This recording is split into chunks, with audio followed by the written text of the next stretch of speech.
अनचाहा विवाह में प्यार भाग 5। जिया एक प्लेट में पास्ता बहुत सारी चीज डालकर रसोई से बाहर लेकर आती है।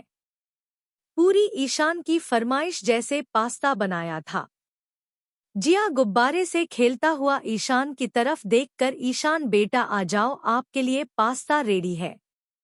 ईशान यह सुनकर जल्दी से जिया की तरफ चला आता है। जिया उसे सोफे पर आराम से बैठाकर खुद घुटनों पर नीचे बैठाकर हाथ में पास्ता की प्लेट लेकर उसे अपने हाथों से खिलाने लगती है। अभिलाष जी और आलोक जी, राहुल तीनों बर्थडे डेकोरेशन में लगे थे।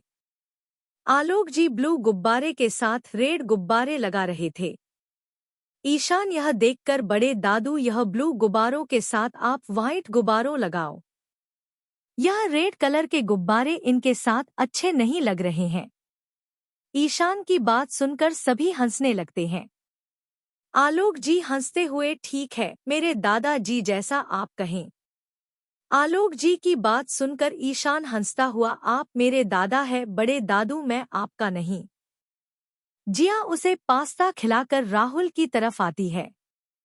राहुल की तरफ आकर, तुमने ईशा और राघव को कह दिया है ना आए शाम पार्टी में आने को। राहुल हल्का सा हाँ मैं सर हिला देता है। जिया बेटा इस सब्जी में देखो ना गरम मसाला कितना डालना है।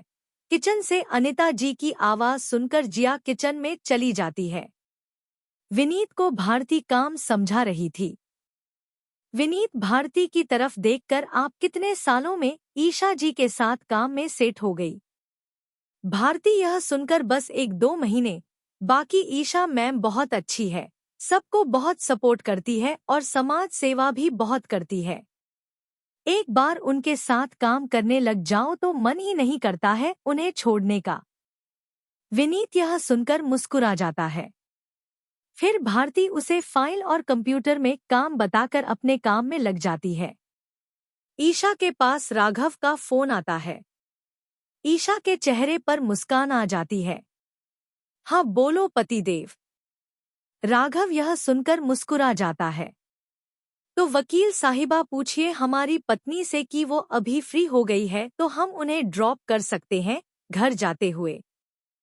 हम आपकी पत्नी तो फ्री है अपने प्यारे पतिदेव के साथ घर जाने के लिए, पर एक वकील अभी तक फ्री नहीं हुआ है, इसलिए आपकी पत्नी जब वकील से फ्री हो जाएगी तो खुद ही घर आ जाएगी। ठीक है फिर हम घर जा रहे हैं। तुम ध्यान से आना और जल्दी घर आ जाना, क्योंकि ईशान के बर्थडे पर जाना है, उसे पहले उसके लिए गिफ्ट लेने भी जाना है। जी पता है हमें, हम समय पर आ जाएंगे और आप कह तो हम गिफ्ट लेकर ही आ जाते हैं। ठीक है पर तुम ध्यान से आना। हम ईशा फोन रख देती है। ईशा के फोन रखते ही भारती ईशा के केबिन में आकर, मैम हम घर जाएं, क्या हमारी शादी की शॉपिंग चल रही है इसलिए। हाँ भारती हम समझ सकते हैं, तुम जाओ, अच्छे से जाना, हम भी कुछ ही देर में निकल रहे हैं। भारती ईशा के केबिन से निकलकर बाहर आ जाती है। शाम के 5 बजे थे। गोयल हाउस सज गया था। ईशान के फरमाइश से ब्लू के साथ व्हाइट बलून और फूल और लाइट की लड़ी सजाई हुई थी। घर की लाइट को डीम कर दी थी, इसे लड़ियों वाली लाइट ज्यादा सुंदर चमक रही थी। राहुल टेंशन में था, इतने रुपए कहाँ से लेकर आए। वो टेंशन में बाहर आता है। उसकी नजर अपनी बाइक पर जाती है। राहुल मन में, अगर हम अपनी बाइक को बेचते हैं तो कुछ रुपए इसे आ जाएंगे और कुछ रुपयों के लिए हम अपनी एफडी तुड़वा लेते हैं। हाँ यही सही रहेगा। राहुल के इस आइडिया से कुछ हद तक सर में टेंशन हल्क हो गया था।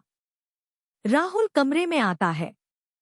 जिया अपने और ईशान के कपड़े निकाल रही थी।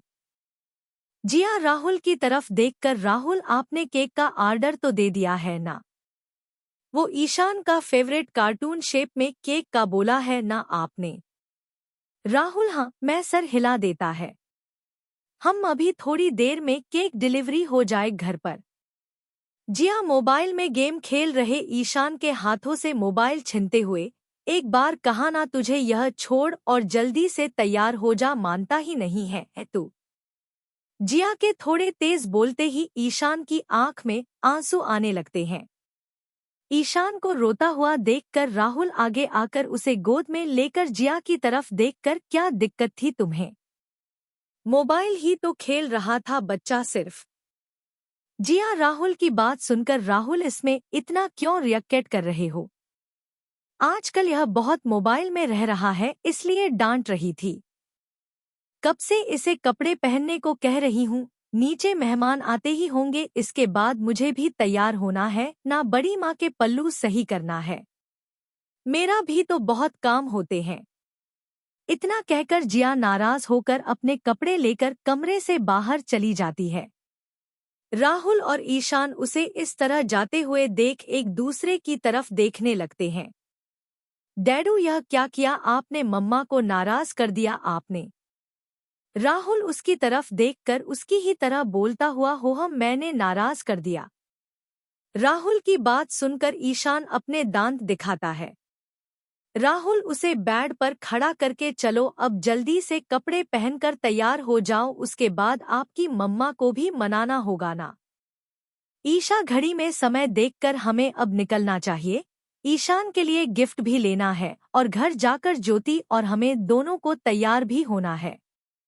ईशा अपना समेटती हुई लैपटॉप को बंद करके बैग में डालती है। ईशा केबिन से बाहर आकर देखती है विनीत भी जाने की तैयारी में था। जिया बड़बड़ाती हुई कमरे से निकलकर गेस्ट हाउस में आती है अपना सामान लेकर। अगले भाग में कैसा लगा आज का भाग जरूर बताएं।